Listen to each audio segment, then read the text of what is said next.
অনেক বোঝানোর চেষ্টা করলাম, বিশ্বাস করো,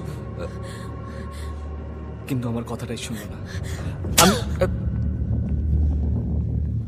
কি ভেবেছো কি তুমি নিজেকে হিরো মহান হতে গেছিলে?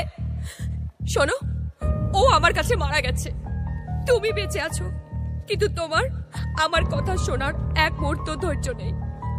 ভীষণ তাড়া তোমার, কি করে ভুল বোঝা যায় আর সেটাকে ধরে তিল থেকে তাল। সেদিন রাতে আমি তোমাকে সবকিছু বলতে চেয়েছিলাম আদি, আর তুমি বুঝে নিলে আমি তোমাকে ডিভোর্স দিতে চাই। আজ যখন আমি এসে বললাম তোমাকে সিরাজকে দেখেছি, তুমি চলে গেলে ওর কাছে। লজ্জা করলো না? তুমি তুমি একজন অসহ্য লোক, তোমার সাথে থাকা ইম্পসিবল। আমি আর তুমি কোনোদিনও এক হতে পারবো না।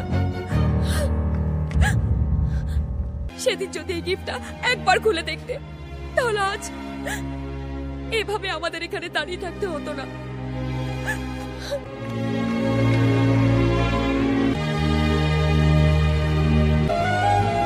নয়ন, না দি, আমি আর তোমার জন্য দাঁড়াবো না। তুমি যাও নয়ন, তুমি তোমার মদের দোকানে ফিরে যাও, ওটাই তোমার জীবন। স্টপ।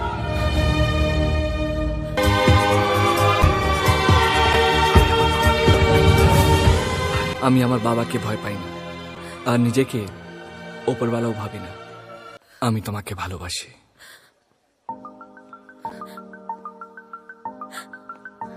সরি ভাইটু, শোনো, আমার অলরেডি বয়ফ্রেন্ড আছে, ফিট অ্যান্ড ফাইন।